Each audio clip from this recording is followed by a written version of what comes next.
Yo, what's good my fellow Imaginites? It is your boy DEADMANVINCE back with yet another Black Clover mobile video. Hope you guys have been enjoying the content lately. I actually did just release a unit showcase because the game was actually out for, sorry about that, it was out for closed beta and I was playing that, and you know, I had seen a lot of people doing character showcases, but when I looked at their showcases I saw that their skills were like level 1, they didn't have their skill cards maxed out, etc, etc. And sometimes their gear wouldn't even be properly built, whatever. But I actually made a showcase on Yami with the proper gear. Had a skill page, 4 out of 5 stars. And if you don't know what a skill page is, just wait on it. Just take a little time. When the game actually does come out, I will be making videos breaking down like every single thing.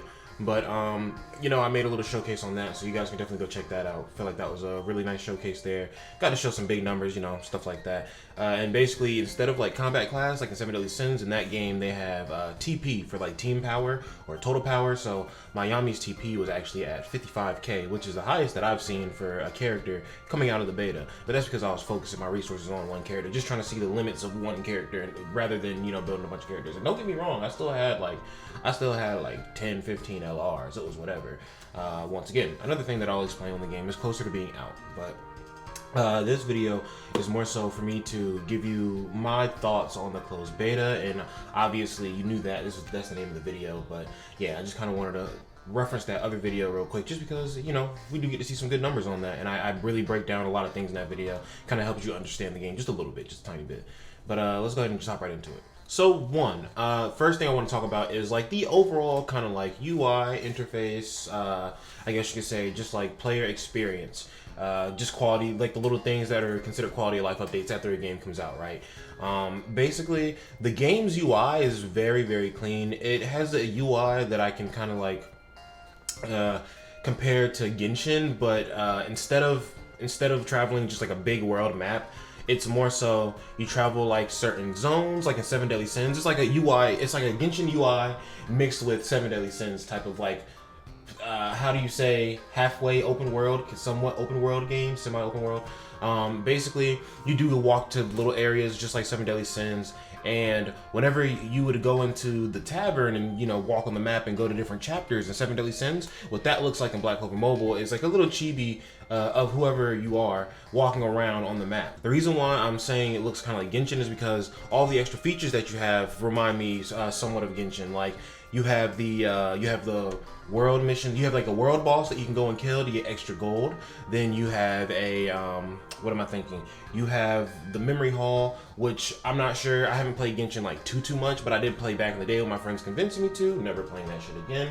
But you have like the memory hall. I don't know if that's similar to something in Genshin, but it's basically like after you defeat the story missions or the chapter missions, you can pretty much go back and do the boss battle to get extra rewards from the boss battle. Sometimes it'll give you skill pages. I think some of them give you gear. I can't remember correctly, right? But they have that aspect. Then they also have patrol missions. Now, patrol missions are missions that are more so seem like they just give you affinity, like boost your bond on your characters so that you can unlock the extra pieces behind the affinity system, right? And sometimes there's an extra costume in there, so the patrol missions are definitely very important. And one thing that I did notice is when you do the patrol missions for the first time through, because it'll give it to you stacked out as 3 different missions, 3 different difficulties, right? When you do all 3 of the difficulties, it actually will give you some character skill level up materials. That's how I kind of started leveling up Yami's skills at first, and that's how I became like kind of like aware of that system. And then I found other ways to acquire the training medals, because there is a dungeon for acquiring the skill training medals, but we didn't get access to that in the beta. You had to be account level 30, and nobody had pushed it to that point. Nobody could make it to that point because you couldn't spend money, right? Basically a lot to do on the interface, or just a lot to do in the world. It feels like there's fishing mini games. You can go and discover like little items and pick them up, and sometimes it's gold, sometimes it's bait for the fishing. And then like there was a little event they were doing, right? So they had 3 characters that were like not regular versions of it was Asta, Yuno, and Mimosa. Now, they weren't regular versions of the character. Instead, they were from a cover page that was in one of the volumes of Black Clover, and I'm gonna try to put it up whenever I talk about it. But they're from that color page, and it's like Asta, and Mimosa in school uniforms, and they said season 1 on them. So I'm guessing that you remember it used to say season 1 on specific characters. They took that off of the main characters in the game and gave them their own little titles, which makes a lot of sense because I was trying to figure out, there's a lot happens in one season of Black Clover. So is every Asta within the season 1 going to be called season 1 Asta, even though they could be drastically like different, because the dungeon arc is considered a part of season 1, and that's when he has 2 swords instead of just 1 sword. But are they just going to be named the same character, etc., right? Well, no. It seems that season characters are going to be kind of like special characters that they drop. So far, all I can tell from color pages, that's the only assumption that I could make, which would be pretty cool. It just gives the characters a different, like, a cosmetic, which is always nice. We love cosmetics. By the way, the costume system is hella free to play, right? There is no weapon, headpiece, costume. It's all one costume, and it all unlocks together. Like, that's a very nice system, because we love to have our skins, but we do not want the skins to be monetized in a way where they can give you extra stats. That was a really bad move, really stupid move, right? But what else is there about the UI, the overall layout that I like? And also just the navigation of it feels very easy to navigate, you know. It's like, it just takes you like one time going through and tapping everything to kind of like figure out where everything is. Now, sometimes you might get a little stuck, like trying to remember where everything is, but you know, it's very easy to navigate system. One thing that I would say improve upon is that the dungeons, there are dungeons that are called limited dungeons, and then there are dungeons called normal dungeons. When you go into the normal dungeons, if you go back and try to go to the limited dungeons, it takes you all the way back to the home screen. You have to kind of like go back through the order to get to limited dungeons. I think those both should have been put under one tab for like challenges, and it could be like normal, limited. You can just kind of switch between the 2 tabs. I think it was a little ridiculous that I had to go all the way back and then go all the way back into the menu just to get to the specific stages that I wanted to get to. But now let's talk about character growth, I guess you could say. Now, for this portion, I'm just going to have my screenshot of Yami kind of like up, right? Here's my Yami, and he has 55k TP, right? I do very much enjoy the character growth system. So the main thing that people worry about whenever they're playing a gacha game is, damn, how are the summon rates gonna look? How is the summon pool gonna look? You know, how are duplicates gonna look? That's the main thing, because now every single game has implemented a duplicate system. And basically, the duplicate system in Black Clover Mobile or Black Clover M Rise of the Wizard King, that long ass name.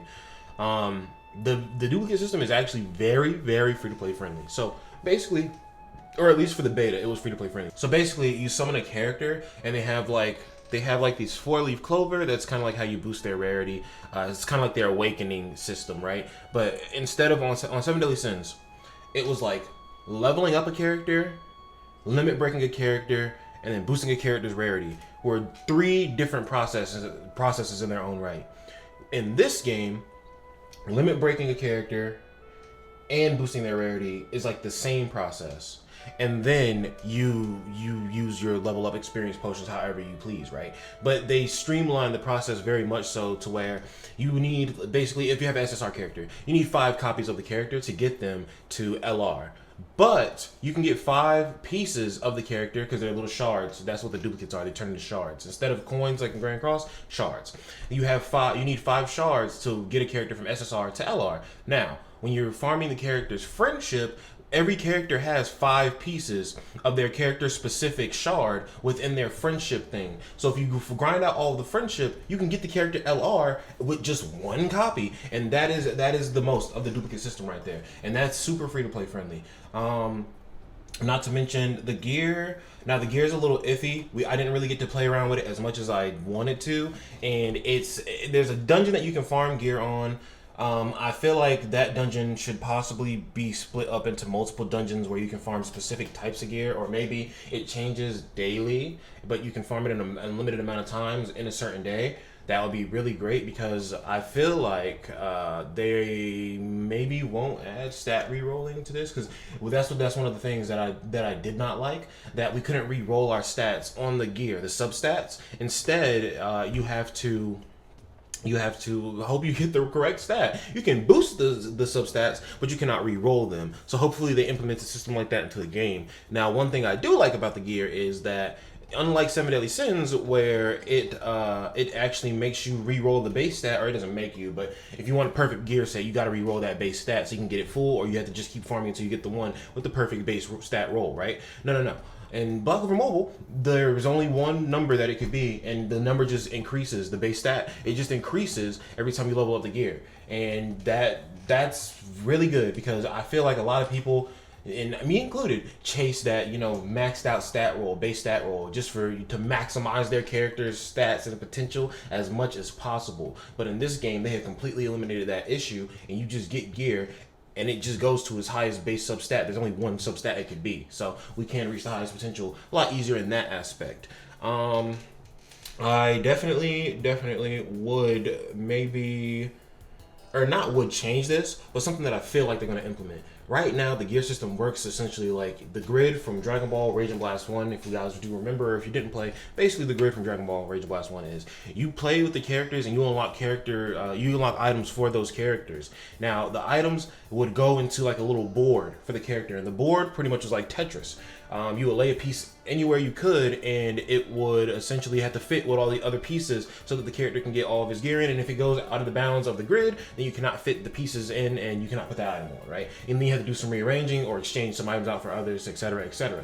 That's how it is with Black Clover Mobile. Now, I see that LR rarity gear, because LR is the highest rarity in every aspect. Well, no, there aren't LR skill pages, but I do have a feeling they will let you work on skill page. You know, they implemented LR to so many different aspects of the game that I feel like they'll probably make it so that you can boost the skills to level or to LR instead of just SSR, and they'll probably make it so that you can boost the, what am I thinking of? There was another thing that couldn't be boosted to LR, but it probably will be. Or no. With the gear system is what I'm talking about. I feel like they're going to make it so that it increases the size of the grid so you can fit more pieces in there. Because basically, when you're working on your gear in the game, there are 4 different spots for stat bonuses, meaning that they could potentially allow us to put on 4 different sets. So I feel like the grid will increase so that we can add more sets and have a little more versatility in building our characters. Just like, you know, 3 different sets, that would be pretty crazy if you have like one kind of like main set of gear, then you have 2 different subsets of gear that give you like 2 extra effects instead of just 1 extra effect with the main set of gear and the 1 subset of gear. But very in-depth character growth system. I do like it very much. Experience potions can be a bit of a bitch to farm at first, but you know, once you get your characters leveled up, it'll be easy. You're definitely going to want to focus on, especially for farming, you're going to want to focus on characters whose skill 1 is just a AoE attack, and you want to like kind of maximize them, or maybe you don't want to maximize them, because you know, a lot of units could use, or a lot of mages could use the materials, right? There are a lot of good mages in the game, but the point that I'm making is, if you get the character skill up, and they can just kind of one-tap the enemy team on 1 turn with their skill 1, then that's going to be the fastest farm that you can get, because the skill 1 is like the quickest animation. It's literally just a wow. Like there's no animation to that skill. Literally, it's like if you do skill 2, it zooms in on your character's face. They have a whole little animation and everything. You do the skill 3, or not skill 3, the ultimate. It literally goes into a little cutscene. If you do your chain attack with your ally, it literally does a little animation before they attack. So all of that just takes some time. If you're trying to farm efficiently and farm quickly, you want to find units that have skill 1 AoEs. Jack is a very good option. Yami is a very good option. Yuno can be a good option, but you want to have Yuno with crit rate gear, because Yuno's skill 1, if he crits, he does an additional attack that does turn into an AoE. If he kills an enemy, he does that same effect as well. But if he does not crit or kill an enemy, my whole computer setup screen just went off for a second, and I was literally just like, what? But if he does not kill an enemy or get that crit off, then he does not do the additional attack, and then you just do a single target attack, and you just sit there like, you know, come on, bro.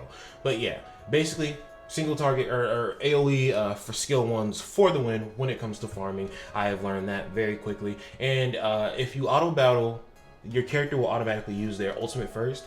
There's actually an option for you to change your move order, I guess you could say, or like your spell order, which is a very nice touch, because not only do we have auto battle in the game, but we also have the option to literally choose how the CPU plays in auto battle. And like I think that the way it plays, like the sequence of their skills, I think it resets every wave that they defeat. So that's also a very nice touch. And also the levels that you grind stuff from, they start at level 1, then they go up to level 9.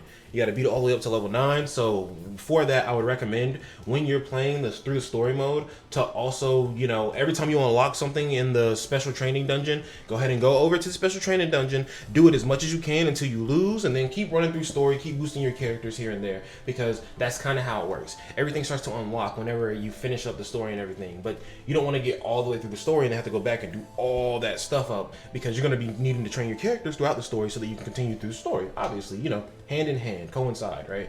Then let's talk about PvP. PvP, honestly, I played Dokkan for a really long time.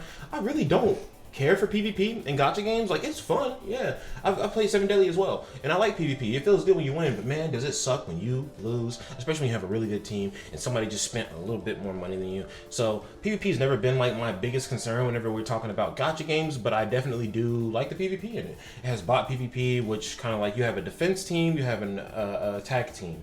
Your attack team is the team that you use to go and defeat enemy bot teams, their defense teams, and then your defense team is pretty much supposed to deflect all of the people trying to like take your spot in the rankings. Now, if your defense team loses to somebody, then that does reflect your real rank.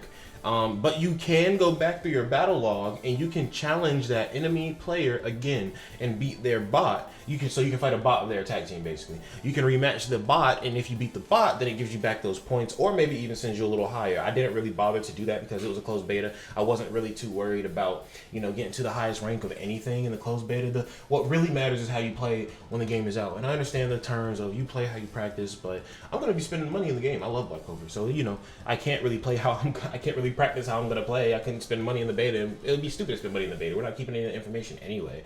But no. And I'm not even upset that we're not keeping any of the information anyway. It's like you work on enough characters and you kind of see like the rhyme and reason to like building your characters, and you just kind of get that. You just get it. You're just like, oh, okay. First I need it. So now, even though I've LR'd like 20 characters and I can't use them now, literally when the game drops, I'm gonna go into the game. I'm gonna be like, okay, this unit's good, this unit's good, this unit's good. Like I didn't even LR every SSR character. That's really expensive because it's not really expensive, but I just didn't go and farm up the friendship for every single SSR character, and I really was only working on characters that I honestly like super enjoying the show. So you know, I worked on Fuegolian, I worked on Yami, I worked on Von just because that man Von just turns people into a tree, and that shit is fucking hilarious. Von just is a cancer to the game, remember that. But basically I worked on a lot of like rare characters, SR characters, and like it's weird. It feels like all of these rare characters, these SR characters, they're so niche that like you can consider all of them to be good. There's like a no-name dude from the Eye of the Midnight Sun who like got one tapped in like some of the first few episodes of Black Clover. Literally, or not first few episodes, but like in the first like season, like very early on in the first season, he got clapped, right? Literally, his name is Georg. He has like wind magic. He's such an unmemorable character. I don't even remember. Like, I can kind of remember him. He has like a scar on his fucking face. But like, he got one tapped, right? And I use him in the game. I used him for a raid, and he was phenomenal for the raid because he literally slows the enemies down and makes it so that they just are missing their turns. And like, it's just things like that. Whenever I'm looking at characters in Grand Cross, you know, it can be hit or miss. Sometimes it's like, oh, that makes sense. Oh, what the hell? You know, and then I'm looking at characters in Black Clover Mobile, and I'm just like, no, that makes sense. No, that makes sense. No, that makes sense. You know, it's just like so many of the characters make sense. Their powers, their effects, their skills just make sense. And there's a lot of debuffs in the game too. There's just a lot of debuffs, substats, and buffs that we're gonna have to get used to. There's literally a buff for immortality. There's literally a buff for invulnerability, and you already know the reason why I'm so like caught up on just like all the buffs and debuffs is because they always, whenever they introduce like crazy characters, they always introduce like new buffs and debuffs into the game. So I'm very interested to see how it goes. Also, one thing that I love about this game, I thought there was gonna be a mana gauge for like spells, but it doesn't work that way. Instead, you have action points for your ultimate attack, your chain attack. Your secondary skill has a cooldown, and then your first skill you can just spam every turn. There's literally a debuff called Silence, where you can't use any moves besides your skill 1. So like skill 1 is unlimited, always, you can do that. Unless you're literally like stunned or bricked or something like that, and by bricked I mean treed, because this man Bond just turns you into a tree, I'm being serious. But I do love the fact that the skills actually base their damage off of your attack and magical attack stat, and you'll see some characters have a higher magical attack stat, some characters have a higher attack stat, so definitely pay attention to that, because that'll tell you how to build like their substat rolls and like their gear, basically. if somebody has a lot of magic attack versus their attack, like a lot of the time you look at characters and there's like a ratio of magic attack to attack. Like the magic attack will be like 3 times higher than the attack, or vice versa, right? So you basically want to look at those stats. So when you're building your gear, you know if you need magic attack substat rolls or if you need attack substat rolls. And then if they have a higher attack stat, you're gonna want to maximize attack as much as possible. Then there's also, you know, the talent tree. The talent tree is not that hard to understand. It's just a bit of a mystery because there was one aspect of the talent tree that we could actually not get into just yet, and it was like a gear enchant craft stone or something like that, right? And I couldn't even begin to break that down to you because I didn't get my hands on one. I didn't get to put one into my slot. But skill pages are dope. I like the fact that, so basically there are spells, and the spells can be put on anybody in the game. There are SSR spells, SR spells, rare spells, and this is why I think spells will be able to go up to like LR because they have ranking, that rarity system to them as well. But basically, the spells, they can go on any wizard, but some spells have a specific effect for specific wizards. And for the specific wizards, it puts an extra spell or an extra effect on one of their spells, whether it be their skill 1, their skill 2, whatever, right? And they can do a lot of things, like add a whole extra buff to your attack, add a whole extra, what is it? Like sometimes you do something that's already cracked with your skill and it'll add like an extra turn that you do it for. And it's just like, bruh, like these skill pages are ridiculous. And if you level up the skill page, the skill pages also have an effect, like a passive effect. It gives a character a secondary passive, which that's what I was saying. I was saying that whenever the game drops, because if we remember the screenshot with Yami, Charmy, where they're working on the development screenshot, literally, or just a picture, literally it was 4 skills. I said it was going to be 4 attack skills, 2 passive skills, I was correct, and then a little emblem that gives you something extra. Technically correct, yes. The emblem is the skill page, yes. So I speculated all that, and I'm just very glad to see that come to fruition. I'm just glad because I felt like that would be like the best case scenario, you know. 4 skills, 2 passives, and then even an extra effect with this right here. And I'm very glad that that's what it turned out to be. I feel like they fully utilized that whole bottom section right there, man. But I'm just gonna stop breaking the game down into like super detail. Basically, I just wanted to give my thoughts on the beta. I loved it. I thought it was fun. I'm very excited for the game to actually come out. I know there's a lot of things that need to be fixed. Summon rates. People are complaining about summon rates. People want the summon rates to be increased. Honestly, dude, I don't complain about summon rates in gacha games anymore. Gacha games are literally gambling. Gacha games are gambling for anime fans. And if I can't complain about rates. I mean, what do you walk into when you gamble? You walk into a chance of a night of high risk, high reward. So I can't be upset at the game when I already accepted the fact that it was going to be high risk, high reward. You know, and then walk in and I can't complain about rates. At this point, I like to gamble. If you like to play gacha games, you like to gamble. So stop complaining about rates. That's just what it is. Like, I'm not gonna, like, bro, I've never heard of like rates on a banner where like people are like, oh, that's great. Like, people just want the fucking character. So you're always gonna be peeved that the rates aren't, 100%. Unless you do the full fucking rotation. And they already, bro, 7 Deadly Sins took a little while to do that. I remember at first when 7 Deadly Sins was doing it, it would be like you summon, and if you summon and get no SSR, there's like a little gauge that fills up until it gets to 100%, and then you guaranteed an SSR. But it's not the new SSR that drops. And if you get an SSR in the middle of that gauge going up, then the gauge goes back down to 0. And you have to restart that gauge again. That shit was garbage. I couldn't stand it. But, I mean, it's a gacha game. It's what I signed up for. I signed up for not being guaranteed to get the characters, but trying to get the characters. And like, I get it.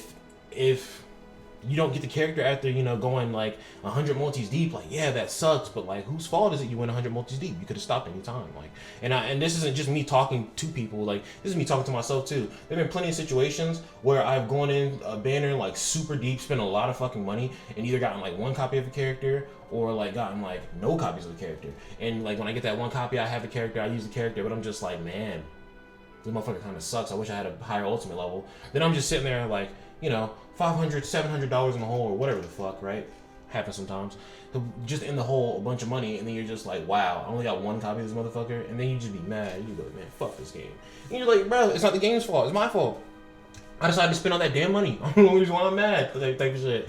So it's just like, just know what you're walking into, bro. It's a gacha game. The rates are somewhat shitty, but when aren't the rates like when aren't the rates like something you can't complain about? You know what I'm saying? Like, that's just, they gotta make their money somehow. Shitty rates is just a common thing, hand in hand. Never will they drop a game. I mean, I'm gonna drop a gacha game. You know, I write anime, and I want to drop a gacha game based on my animes, and like, I'll talk to the development company. You know, I'll be like, hey, yo, give them crazy rates, blah blah blah. I'm gonna do that. I'm actually gonna do that. I want to have a game that has crazy rates. That's just like the most free to play friendly game ever, and like you can just play that shit non-stop. But you can collect the characters that you love and all that, right? But until that day, bro, like it's bad rates and gacha games are synonymous. Random number generator, bro. What can I say? Another thing, people. Whenever you're boosting your character, Vic Gaming, this one's for you. Please do take this and do not take it as a grain of salt. Please take it as a mountain of salt. I don't know how that works, but whenever you're boosting your character and awakening them and, you know, putting the pendants in, putting the crystals in for the Clover, you can only do it one leaf at a time, by God, if you do not increase it so that we can just do 4 leaves in one sitting. Or no. It's not on the Clover. It's on the skill pages. On the skill pages, you basically have to summon copies of the skill pages. Now that's one part of the game that is sweaty. The character is free. The skill pages are what's sweaty, because you can't just boost up affinity on your skill page and get a copy of it. There's not a thing. That's not a thing. Basically, you have to summon copies of the skill page and fuse the skill page into the original skill page to boost the stars on it, because each skill page has 5 stars. Please change it so that we can fuse 5 skill pages at one time instead of having to do it one at a time, because when I look at my skill pages and I'm trying to get it to the 5-star, I want to be able to press plus and add all 5 of the skill pages in. Because yes, I understand people aren't getting SSR skill pages back to back, but what about SR skill pages? What about rare skill pages?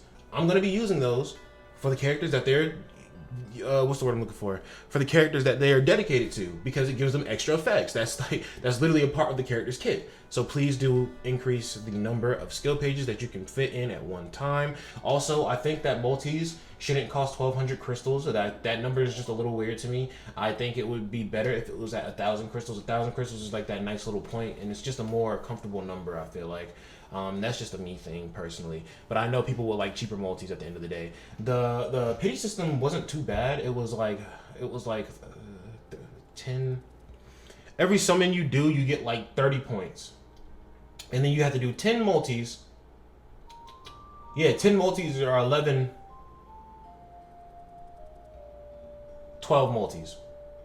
12 multis is the pity, because the pity is weird. It drops in multiples of 30 whenever you summon, but for some reason the pity wants you to go to 340, which doesn't make sense. So it's like 11 multis, and then like that's like 4 more singles, right? Which doesn't make any fucking sense. So I would change the multis to 1,000 black crystals, and I would change the pity to 300 points instead of 340. That way, multis are 200 crystals cheaper. That is a very big difference. Let's be real. If you got 1,200 crystals 5 times, just 5 times, yes, but that's the difference in between you getting 5 multis and 6 multis, right? If it was 1,000 crystals, that's 6 multis for you right there. If it's 1,200, that's 5 multis for you right there. And that extra multi makes a difference. Sometimes that last multi is the multi you need to get the pity on the last day of the celebration, before the celebration's out, before you can't get the character until like next fucking year. So yes, that 200 crystals is very big. That 1,000 crystals would be much better for people.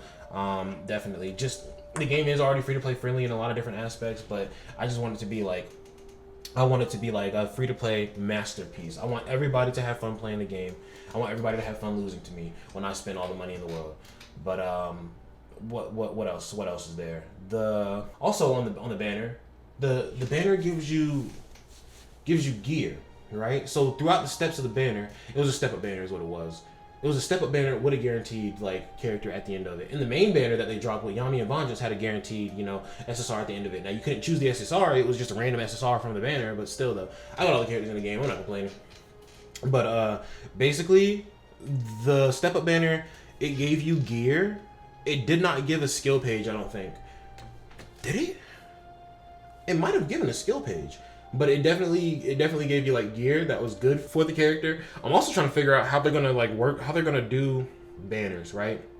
Is it gonna be they drop a new SSR character and then they drop like they dropped like some SR characters with them. Like say Charlotte actually, because Charlotte was a character that dropped after like initial release. We had 34 characters in the game, and 2 of them were Yami and Vengeance, who were like the premier characters when the beta dropped. And then you had Rookie, Asta, Noel, Mimosa, who were like the season 1 characters that had an even lower rate than the Yami and the Vengeance. Now, Charlotte was the first character that they released after the beta actually started. So my question is, when they release Charlotte, are they going to release an SR Soul Marin with her? Like, that's the type of things that I'm looking at. And I'm just like, you added all of these, like, I did not expect for them to add the cast of characters that they added. Like, they had everybody. Like, bro, you remember the sand guy that this man, one-tapped? That one-tap whenever he was like, I'm stronger than you, blah, blah, blah, I'm better than you, because he couldn't accept that was a peasant in the Golden Dawn. Literally, that man is in the game, and he's great. He's great. Like, what the fuck? You have that dude I was talking about earlier, Georg from the fucking Eye of the Midnight Sun. He's fucking useless. In the show, he got one tap, but in the game, he did great, and that's always a great feeling. Who else? There was the dude with the lightning magic that fought at the Magic Knight entrance exam, Salim de Hafshaz. That motherfucker's in the game too. I did not use him. He's probably fucking useless. He's probably good, to be honest. If you build him properly, that's what it feels like, honestly. Every character in this game feels like a Jujutsu Kaisen character. When they built right, they crazy. They crazy.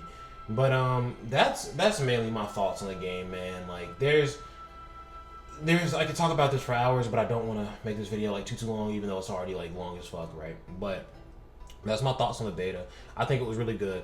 They have a lot of things that they can improve on. Not to say that they're bad, but they could be better, and they're definitely gonna do that in the course of the game being out. That's just kind of how it works. So for an initial product, I give this shit five leaves out of 5 leaves, bro. On my Black Clover, I give this shit 5 out of 5 leaves, dog. And like I said before, you guys can actually go check out. I'm sweating and my mustache is all like over the fucking place. I need a haircut.